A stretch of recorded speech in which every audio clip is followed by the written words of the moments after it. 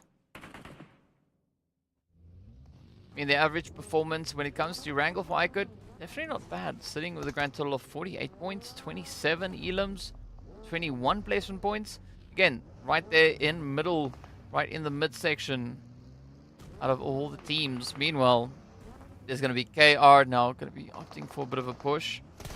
Are they going to make that dash for the western side of zone? We don't know. In the meanwhile, Twisted Minds though pushing in from the south onto the Falcons. It's going to be Evo Station with some severe HP issues, having to try and get themselves patched up. Damar going to try and play the upset. Crypto still going to be holding on the outskirts.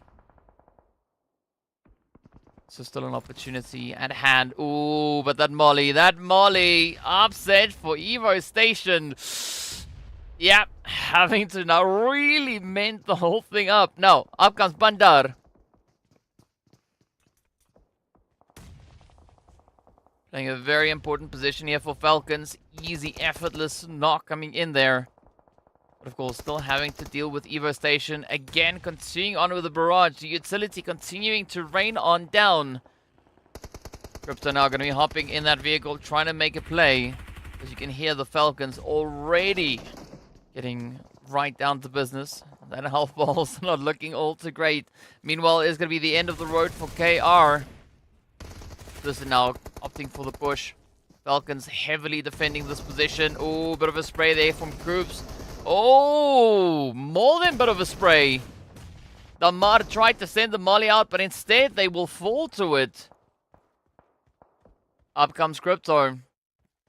This could be a bit of a clutch. Oh no, down goes Crypto instead. Evo Station now having to defend the honor, but of course, those third-party sprays continue to find their way on in. Evo Station out in the blue. This could be disastrous for them as they push in, managing to barely squeeze their way in a little bit of hard cover. Oh, but look at Pablo. Pablo wants to get it. There's going to be DBS. Beautiful trade on either side with the blue zone. Oh, the blue zone coming in. Evo Station, though, gets the hit, but is it going to be fast enough? No. Twisted will have to settle for 9th. In the meanwhile, it's going to be Brute Force now trying to play their hand up against the side of CONQUEROR Iraq. Smoker still going to be holding steady for the ARB champions. Reba just on the opposite end of the door.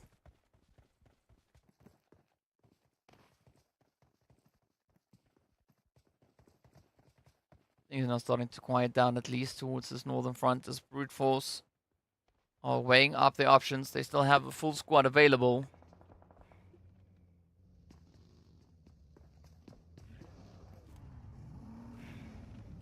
So Vision, ONYX Ravens down to eastern side of zone. Over on towards the west is where we see the rest.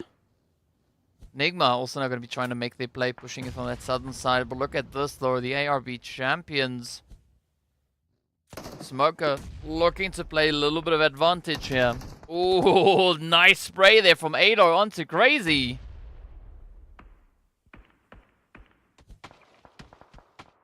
Smoker now having quite a bit of leverage here to utilize, because the moment CONQUEROR reaches out, they get spotted by Brute Force. Speak about a capitalization now. It is going to be down to J9 and Crazy to carry the name of CONQUEROR Iraq further through this match. Meanwhile, Koops will get spotted out on towards that southern side. Smoker now here just playing with fire.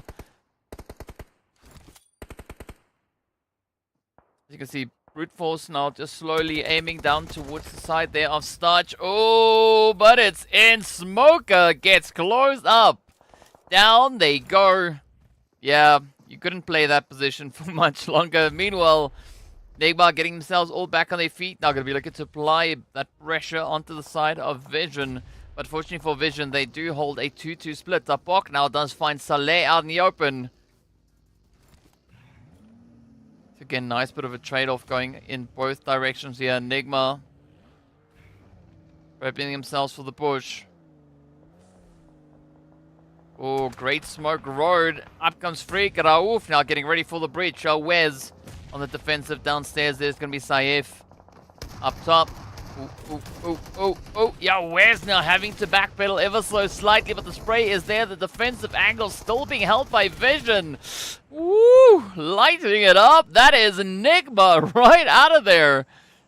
A very strong play coming through here from Vision. I mean, I would have thought that NIGMA were the team to get the jump.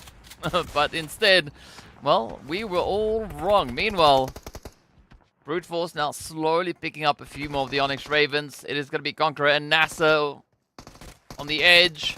Up comes Starch. Oh, the trade-off is there, and Crazy goes down. Another team now falls. We are left with only 5 remaining squads.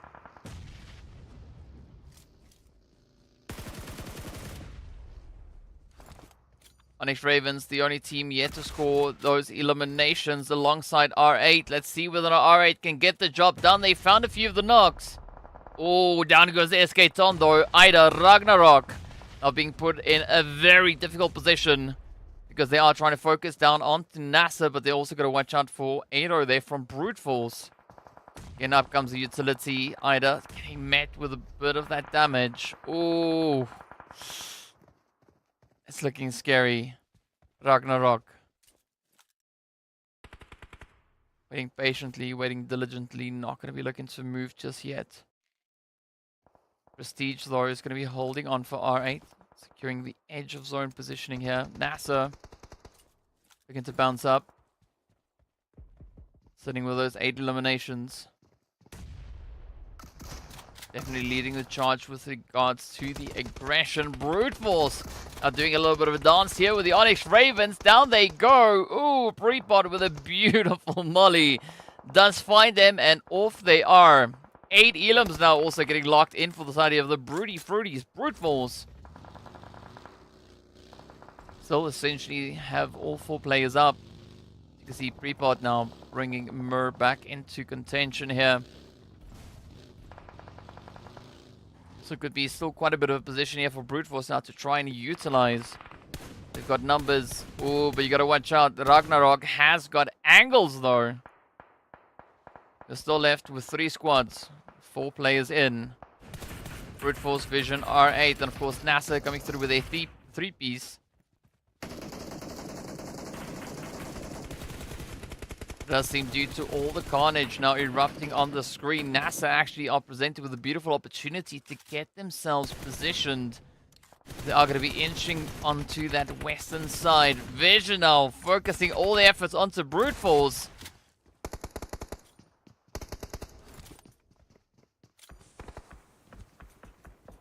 Does seem like both teams are just going to be caught in a bit of a standoff here. Neither one having the opportune angle. R8 going to be making a play up north as they move in. Trying to get the jump in on NASR. Prepot though, they do find Tapok. Down they go. Saif, Volt, and Yawez now having to defend. Up comes the send. Full send from the side of Brute Force. Meanwhile, R8 running into quite a few problems up north. NASR also getting dealt a very, very heavy hand instead. NASR will be the team to fall. They go out in 4th, 8 elims to their name though. Vision now trying to defend as much as they can as Brute Force keep on rushing in. Still a fair trade on either side. No team losing a player just yet aside from Vision.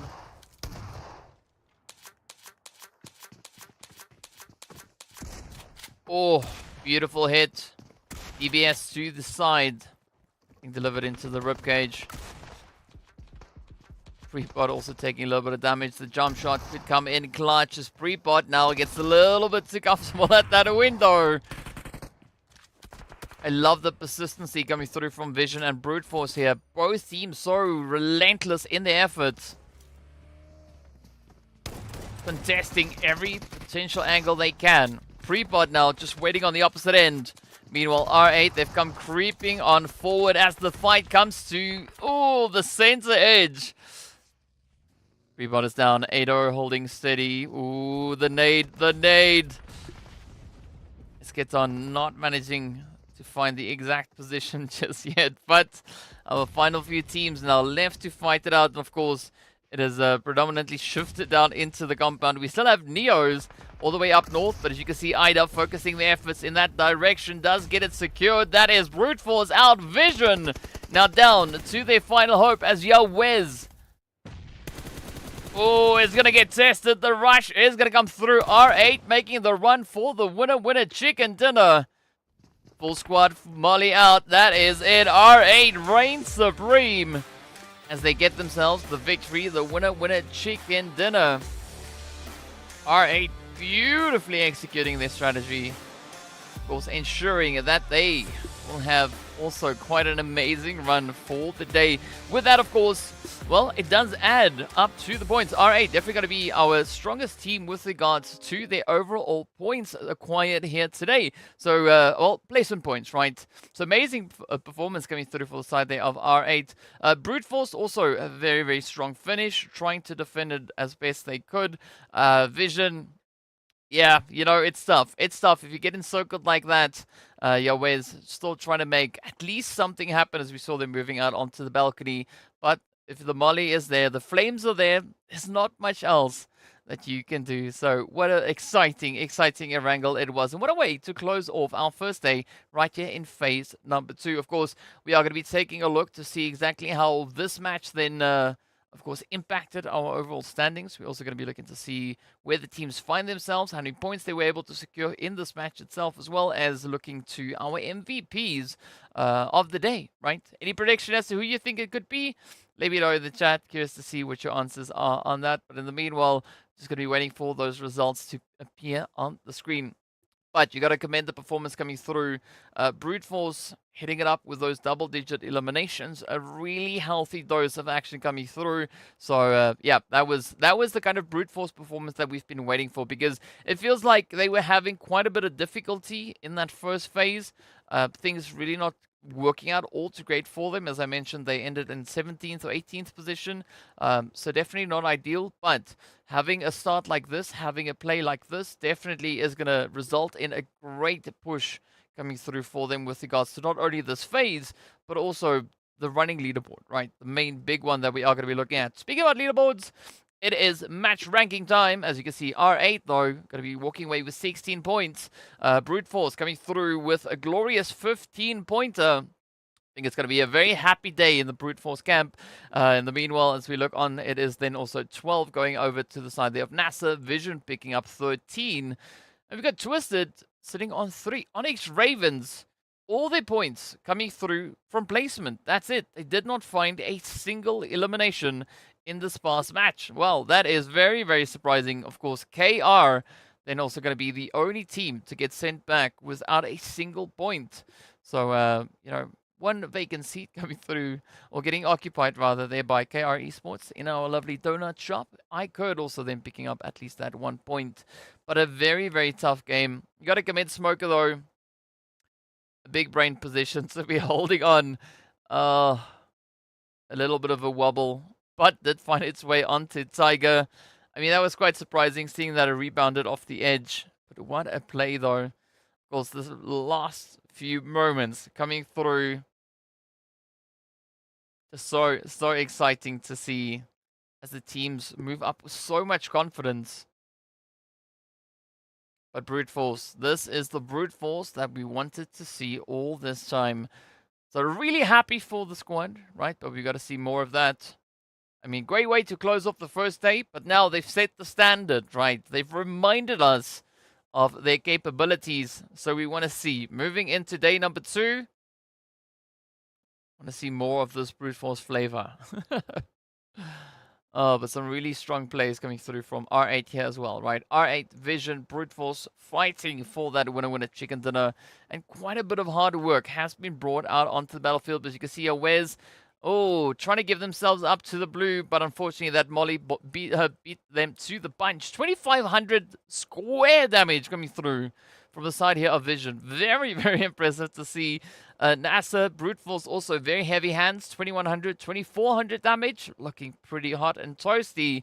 And of course, R8 coming through with 1,486. As well as the players then from CONQUEROR Iraq on 1,326. But the strongest conversion rate, I think, is going to go to the side of R8, finding 6 eliminations out of 1400 damage. But, that doesn't mean anything with regards to the amount of damage that Vision, Brute Force, and NASA were able to bring on in. Just so phenomenal to see the teams being capable of so much carnage. But, of course, what a great way to close it off as we move into our MVPs. It is going to be Sanhok taking the most eliminations. It is going to be Crazy with the most damage. Wes picking up that nade finish with Starch coming through with the longest hit.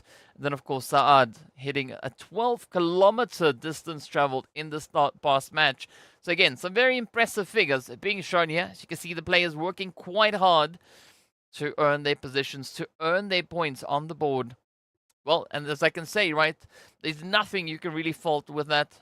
Really appreciate and admire the efforts that these teams are bringing forward. But based on the performance that we've had so far, things are looking quite exciting. We are going to be heading over into, I believe, the overall rankings pretty soon to see exactly where the teams find themselves. But you got to say it's been a pretty good run, especially looking across the board, right? Speaking about the board, let's take a look at those winner chicken dinners. The first one going to the Gangsters, then Quest, then RTG, ONYX, Ravens, and of course R8 to find this last one. But the fattest chicken, again, going to the side of the ONYX Ravens, right? Closing it off with a 13 elimination chicken and also taking the least amount of damage, as we saw one of their players walking away with not a single smidge of damage getting dealt to them. Of course, Quest coming through with the most aggressive chicken, landing 2090, right? So that is a bucket load of damage getting dealt from their end. So well done to all our teams here for the widespread of victories. But of course, we need to see how that then all impacts our overall standings, where the teams find themselves with regards to those points. And of course, where we're closing off the first day. As we know, RTG, they were the top performing team coming through on the previous day one, back in phase number 1. As we know, they also ended their day on, I believe it was, 43 points. So they started off this match in need of a few more. They needed at least 5. As we saw, RTG didn't exactly get 5 points, right? In fact, they got 3. So 2 points shy of the performance from the last week. Very, very exciting, though. Very commendable to see RTG bring that consistency in. But now what we want to see moving into day number 2 is RTG not just having a successful day 1, right? They need to double down on those efforts moving into day 3, 4, and beyond. Because, this could be their road to glory. Who knows?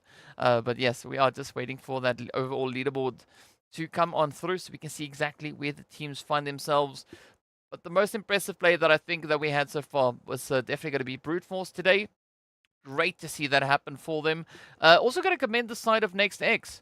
As I mentioned, in the first match of the day, they secured the same amount of eliminations than they were able to, on Erangel, right? In that one match on Erangel, they secured 7. Up to that point, they'd only been able to secure 8 eliminations across all the Erangels in phase 1. So what a phenomenal play that was. Well done to NEXT-X. But of course, also a big well done going out to Evo Station, securing themselves 13 eliminations for today and 2,467. Of course, finding themselves just 33 points shy of also then hitting 2,500 on the dot. But a very impressive play nonetheless coming through from Evo Station. So I think it's safe to say that next up we are going to be taking a look at those overall rankings to see exactly where the teams find themselves. For Twisted Minds, yeah, some strong plays on their end here. I mean, and it's good to see, a constant shift in who's stepping up to the plate. But now I think the main trigger here, or the main trick rather, is going to be to maintain that consistency, right? Not just have the one moment of amazing performances. You need to be able to replicate that on a relatively regular basis. Now, looking back at what we had in the previous season, that is exactly what a team like NIGMA was capable of doing, right? Looking for words here today. But so far, it does seem like we have a few more teams looking to find the same kind of momentum, that same bit of consistency. And of course, we are going to be looking at the leaderboards here. It is going to be Quest now, still holding on to pole position. RTG coming through on 41 points. So Quest being able to secure the exact same amount of points as RTG was able to secure in the previous phase. Well done to both teams. Of course, R8 moving up 4 slots in this last match. Brute Force also then moving up 4 slots into 4th. So phenomenal work. As a result of all of those movements, ONYX moved 1 down. GANGSTERS moved 3 slots down. NIGMA down 2. Twisted also down 2 into that 8th position. But then, of course, well, it's not just on this first page where we see a lot of the movement coming through as we get ready to take a look and see what the second page is going to be bringing in. Of course, Brute Force sitting there quite comfortably in 4th with not a single chicken up. That is quite impressive. So Vision, they've moved up 3 slots up into 9th. NASR, you can see them now sitting all the way down in towards that 10th position. Again, still some very, very strong plays coming through. So NASR also taking a 5-slot jump all the way to where we saw them. ARB Champions also then moving 1 up into that 13th slot. So well done. Well freaking done across the board as we really, enjoy what these teams are bringing to the battlefield. But yes, a really strong day there for the Broody Fruities, Brute Force. So we want to see more. So hopefully day 2 is going to be even more exciting across the board. Because definitely, right, Brute Force sitting all the way down at the bottom end of the leaderboard. That is not where we wanted to see them. Of course, it was all the way down in 17th. Now, as a result of the performances that we just saw today come through from Brute Force, of course, they've now moved up into 14th, right? So beautiful 3-slot jump coming through. So, I mean, I'm excited to see what Brute Force will have in store for us as we are getting ready to, well, return eventually tomorrow with day number 2. But for today, right, that's it, right? We can't play any more games. The teams have done what they could. They're going to have to settle for whatever the result was. But well done so far. Of course, be sure to join us back again tomorrow as we are going to be getting ready to head on over into even more action, right? So tomorrow we are going to be heading into our Erangel, Miramar Day rather. We're going to be having 3 Miramars make its way on through. So it's going to be quite exciting, especially for our teams that are quite proficient when it comes to the overall Miramar performances, right? With those, I'm of course referring to teams like GK, RTG, Falcons, Quest, and R8, right? Those are top 5 teams when it comes to the map of Miramar itself. But yes, that is essentially going to be it from my side. Just going to be waiting for the Arabic stream to wrap it up. So I'm going to be yabbering a little bit more before we get into that. If there's any particular stand-up performances that you thought came through today, let me know in the chat while we still have a few moments. But yeah, very, very successful day coming through for Brute Force. I hope it is just the first of many. MTA Zeke saying at the end. Yes, the end. Yes, that is essentially where we are. But before I can close up the stream, I have to wait for it to end over onto the opposite end. Vision, what about Vision? Do you think Vision had a good day, had a tough day? Where do you think they placed? I mean, walking away with 26 points, also jumping up 3 slots in the last little bit. Who knows? Thank you for sticking around, Cindy. Thank you so much for being here. And of course, to everyone else that has made it all the way to here, we appreciate you for listening to me blabbering on, as there's not much that I can really say at this point, other than a very delayed and extended goodbye for today. But if you want to dip out, thank you so much for being here. We appreciate all of you. And yes, tomorrow we will continue with all the crazy upsets, the mayhem, all the action that the teams can bring through out on the PUBG battlefield.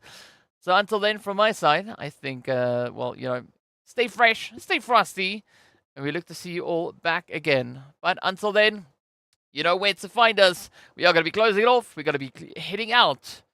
So, yeah, till tomorrow. Stay safe. Bye for now.